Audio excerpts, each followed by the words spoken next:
ವಿಷಕಾರಿ ಸೊಪ್ಪು ತಿಂದು 42ಕ್ಕೂ ಅಧಿಕ ಕುರಿಗಳು ಸಾವು. ವಿಷಕಾರಿ ಆಹಾರ ಸೇವನೆಯಿಂದಾಗಿ 42ಕ್ಕೂ ಅಧಿಕ ಕುರಿಗಳು ಸಾವನ್ನಪ್ಪಿರುವಂತಹ ಘಟನೆ ಶುಕ್ರವಾರ ಮಧ್ಯಾಹ್ನ 12 ಗಂಟೆಯ ಸಮಯದಲ್ಲಿ ಪಾವಗಡ ತಾಲೂಕಿನ ನಾಗಲಮಡಿಕೆ ಹೋಬಳಿಯ ವಡ್ರೇವು ಗ್ರಾಮದ ಸಮೀಪದ ಜಮೀನೊಂದರಲ್ಲಿ ಜರುಗಿದೆ. ವಡ್ರೇವು ಗ್ರಾಮದ ಗೋಪಾಲ, ಆಂಜನೇಯ, ರಂಗಮ್ಮ ಎನ್ನುವ ರೈತರು ಹೊಲಗಳಿಗೆ ಮೇವು ಮೇಯಿಸಲು ತೆರಳಿದ್ದರು.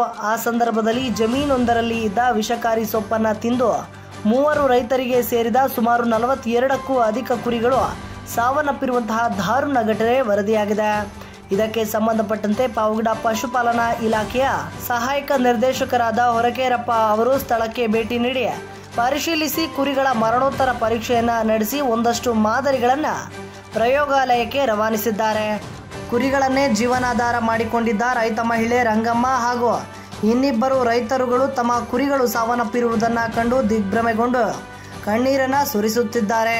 ಸರ್ಕಾರ ಈ ರೈತರುಗಳಿಗೆ ಸೂಕ್ತ ರೀತಿಯಾದಂತಹ ಪರಿಹಾರವನ್ನು ಒದಗಿಸಬೇಕು ಎಂದು ಸ್ಥಳೀಯ ನಾಗರಿಕರು ಒತ್ತಾಯಿಸಿದ್ದಾರೆ.